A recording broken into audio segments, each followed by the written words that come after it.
انجام اچھا نہیں ہوتا منسٹر صاحب؟ دیکھیں ارشد صاحب، میں آپ کو ایک بات بتاؤں کہ یہ جو مجرم بگوڑا جو ہے مفرور کنوکٹڈ نواز شریف، یہ کون سا پاکستان چاہتا ہے؟ یہ پاکستان چاہتا ہے جس میں کیپٹن صفدر کو آرمی چیف بنا دیا جائے، نیب کا چیئرمین شہباز شریف کو بنا دیا جائے، D G S P R کا کام مریم نواز کرے اور چیف جسٹس یا جوڈیشری کا کام اسحاق ڈار کرے. یہ آ کے حکومت کریں گے. یہ پاکستان چاہتے ہیں. ہم ایک آزاد ترقی یافتہ کامیاب پاکستان چاہتے ہیں. ہم ملک قوم کے لیے کام کرنا چاہتے ہیں، یہ اپنے لیے کام کرنا چاہتے ہیں. یہ فرق اب سامنے ہو گیا. اور اس انٹرویو کے بعد یہ دیکھیں، آپ جب میڈ اپ انٹرویوز کرتے ہیں نا، پلاننگ کر کے ریہرسلز کر کے، بناوٹ تو ہے، جھوٹ تو ہے، مکاری تو یہ وہی لوگ ہیں نا جو کہتے تھے ہماری یہاں تو کیا بیرون ملک تو کیا یہاں بھی جائیدادیں نہیں ہیں، وہ نکل آئیں، کیلری فونڈ نکل آیا. اس کے بعد کہا ہم رات کو کھانا کھانے نہیں گئے، پھر کہا مجھے نہیں پتا، میں نے ٹی وی سے دیکھا، پھر کہا جی میری اور میرے باپ نواز شریف کی بات کرنے گئے تھے. یہ وہی لوگ ہیں نا جھوٹے، یہ جھوٹے مکار بےمان کہہ کے ہم تھک گئے. اور قوم کو اب ہمیں کہنے کی ضرورت نہیں، ان کے ایک دو اور ایسے فرمائشی انٹرویوز آ گئے تو آپ قوم کے آگے سب کچھ کھل جائے گا. اور یہ کوئی دور کی چیزیں نہیں ہیں. جو آدمی صحیح بات کرے گا اس کو آپ اسی طرح ٹریٹ کریں گے جس طرح انہوں نے ٹریٹ کیا. میں آپ کو پھر کہہ رہا ہوں کہ آپ کو صرف اپنے شوز بند کر دینے چاہیے.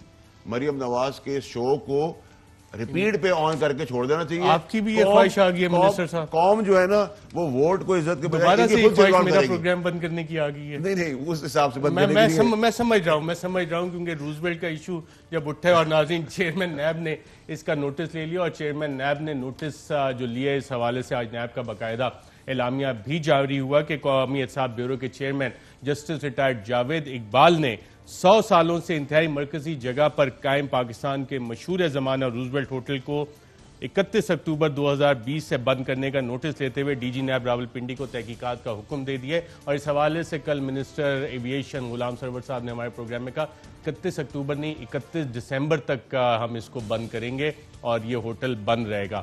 اور تحقیقات اب کس چیز پہ ہوں گی؟ چیئرمین نیب نے جو احکامات دیے، تحقیقات میں اس بات کا جائزہ لیا جائے گا کہ امریکہ کے شہر نیو یارک میں انتہائی مرکزی جگہ پر قائم پاکستان کے قومی اثاث سے روزویلٹ ہوٹل کو بند کرنے کی ضرورت کیوں پیش آئی.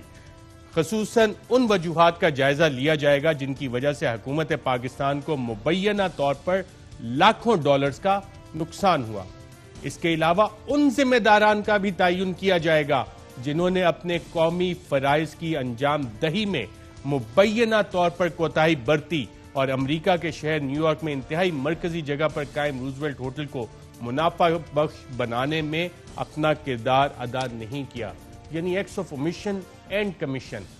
اور اس حوالے سے جب منسٹر صاحب تھے تو ہم نے ان سے بڑا باقاعدہ طور پہ سوال کیا کہ گرا کٹ چلے گئے اور کفن چور آ گئے، اور سوال کیا تھا اور منسٹر صاحب کنفرم کیا کر رہے ہیں، ذرا اس کو غور سے سنیے گا. ناظرین، ایک ہوٹل جو پچھلے 99 سال سے پروفٹ میں تھا، اب وہ کیا کہتے ہیں گرا کٹ گیا تو کفن چور آ گیا. وہ پہلے تو معاملات کچھ اور ہوتے تھے، یہاں تو ہوٹل پہلی دفعہ لاس میں جا کے اور پھر پوری کاروائی جو کہ ایک باقاعدہ وائٹ کالر کرمنلز کا طریقہ ہوتا ہے کہ گورنمنٹ کے ساتھ نیکسس بنا کے پہلے اداروں کو بند کرو، اس کو نقصان میں دکھاؤ، پھر سستے داموں ان کو خرید لو اور پھر آگے بلے ہی بلے. اور جو بھی آپ نے یہ MSDN پارٹنرز کا ساتھ کہا ہے کہ جی ہم نے لائبلٹی لے لیے، اس فرم کا کام کیا تھا؟ ان کا کام یہی ہے کہ اس طرح کی اینٹیٹیز کو اٹھاؤ اور بعد میں بیچ دو، لائبلٹیز اٹھاؤ ریئل اسٹیٹ کی جس کو آپ کو نظر آئے اور ان کو بعد میں بیچ دو، جو کہ آپ نے کہا کہ اس کو روک دیا گیا بھی، لیکن یہ پلان تو ان پلیس تھا نا اسی طرح سے. دیکھیں جی، پلان تو یقیناً تھا، میل آف آئی ڈی تھا، اس ہوٹل پہ نظر تھی. ایک سینٹرل پراپرٹی ہے، لیوکریٹو پراپرٹی ہے، بڑی اہم پراپرٹی ہے، اس پہ بہت سارے لوگوں کی نظر تھی، لیکن ہم نے ساروں کی نظر بد سے اسے محفوظ رکھا، اسے بچا لیا. تمام لائبلٹیز کلیئر کرنے کے بعد گورنمنٹ آف پاکستان اس کی براہ راست مالک ہے اور کوئی ڈسپیوٹ نہیں ہے، کوئی لیٹیگیشن نہیں ہے، کوئی آربیٹریشن نہیں ہے. جی منسٹر صاحب، میل آف آئی ڈی تھی، پلان تھا، کچھ لوگوں کی نظر تھی، وہ لوگ آپ آئیڈینٹیفائی کرنا چاہیں گے؟ دیکھیں ایسے لوگ آپ کی نظر میں؟ ارشد صاحب، یہ تو سرور صاحب کو ہی آگے بھی ایکسپلین کرنا چاہیے تھا کہ وہ کس کی بات کر رہے ہیں، کس کی طرف اشارہ کر رہے ہیں، کیا کہنا چاہ رہے ہیں. اور اگلے انٹرویو میں آپ یہ ضرور میری طرف سے بھی سوال پوچھ لے گا کہ وہ کہنا کیا چاہ رہے تھے. ٹھیک ہے جی، انہوں نے بتایا چیئرمین PIA جو ہیں آپ کے، انہوں نے ایک غلط سمری بھی موو کی اور منسٹر صاحب نے ویری کینڈیڈلی اس کو مانا بھی کہ موو ہوئی تھی، لیکن اس کو پھر ریکٹیفائی کیونکہ منسٹر صاحب بیٹھے تھے انہوں نے پکڑ لی، اور کیونکہ پرائم منسٹر صاحب غلط کام ہونے نہیں دیتے، چیئرمین پی آئی اے نے سمری موو کی تھی اور منسٹر صاحب نے پکڑی اس غلط کام کو صحیح کیا. کیا کہا انہوں نے آئیے دیکھتے ہیں. تو چیئرمین پی آئی اے صاحب اپنے انیشیٹو پہ یہ سمری اٹھا کے لے آئے تھے آپ کی اجازت کے بغیر؟ یہ ایک ان کا پروسیجرل کوئی ذاتی انٹرسٹ تھا اس میں؟ ان کے کوئی دوست یار تو نہیں تھے؟ پروسیجرل لیپسز تھے. انہیں ڈائریکٹلی انہوں نے سمری انیشیٹ کی جو ڈائریکٹلی پرائیویٹائزیشن کو گئی، جو کہ نہیں جانی چاہیے تھی، اسے وایا ایویشن ڈویژن آنا چاہیے تھا. یہی ہمارا آبجیکشن تھا اور وہ ریٹیفائی ہو گیا ہمارا آبجیکشن. جو چیئرمین پی آئی اے، آپ یہ تو کنفرم کرنا کہ انہوں نے غلط ایک اقدام کیا جو کہ بعد میں ریکٹیفائی ہوا؟ ایک چیز غلط تھی، اس پہ ہماری ایک ویلڈ آبزرویشن تھی اور وہ ریکٹیفائی ہو گئی تو ایک وہ چیز ختم ہو گئی. چلے بہت شکریہ، آپ نے یہ چیز تو کنفرم کیا.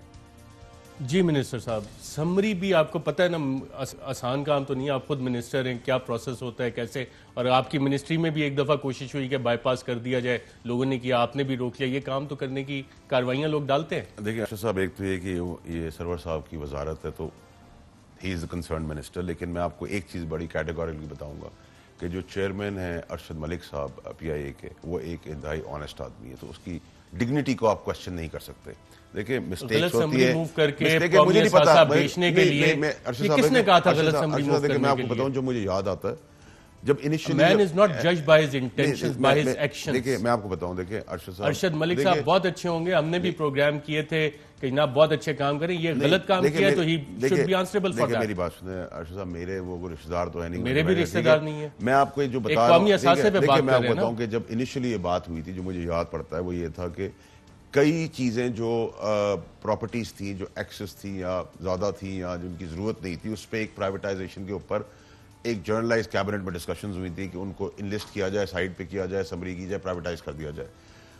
اس کے حوالے سے مجھے ایگزیکٹلی یاد ہے کہ یہ بہت پرانے وقتوں کی بات ہے، مطلب 6-8 مہینے سال پہلے کی بات ہے. I don't recall. اچھا لیکن آپ بات مکمل کیجئے. لیکن اگر آپ مجھ سے ایک انڈیویجول فیڈرل منسٹر کے حساب سے پوچھیں گے تو میں آپ کو یہ اب بھی واپس ریکنفرم کروں گا کہ Arshad Malik in terms of financial reputation, اس کی ڈگنیٹی اور آنیسٹی انہوں نے غلط کام کیا، چاہے مسٹر اے ہو، بی ہو، سی ہو. سر دیکھیں مجھے irrespective of that whether it is Arshad Malik اور اے اور بی اور سی اور ارشد شریف اور فیصل واڈا، if they do something wrong, move a wrong summary, they are answerable for that. صاحب میں نہ چیئرمین ہوں جو مجھے آپ ڈانٹ رہے، نہ میں سرور، میں گستاخی کرنے کی ہمت بھی نہیں کر سکتا. میں مجھے پتہ ہے آپ پاکستان بڑے جذباتی ہو جاتے ہیں، لیکن میں آپ کو بتاؤں کہ دیکھیں ایسی چیزیں اگر ہیں تو مجھے یہ کیبنٹ میں کہیں نہیں یاد کہ یہ بتایا گیا ہو کسی کی طرف سے، انکلوڈنگ دا منسٹر، کہ یہ سمری کو بائی پاس کر کے غلط سمری بنا کے پٹ اپ کیا گیا ہے. روزویلٹ کے اوپر جو قرضہ تھا، یہ اس گورنمنٹ کا کریڈٹ ہے کہ وہ قرضہ ہم نے ان مشکل حالات میں کووڈ کے دوران پے آف کر دیا ہے. اس کی پوری ملکیت پاکستان کی ہے اور یہ پی آئی اے کی ریکمنڈیشنز کے اوپر بند کیا گیا ہے کیونکہ ابھی وہاں ٹریول اور یہ سب چیزیں بند ہے. یو ایس کے اندر کمپیریٹیولی حالات خراب ہیں، بیچنے کا سوال ہی پیدا نہیں ہوتا کیونکہ ریسیشن آیا ہوا پوری دنیا کے اندر، پراپرٹیز جو ہیں وہ بہت ڈاؤن ہوئی ہوئی اور یہ ہماری بہت پرائم پراپرٹی ہے.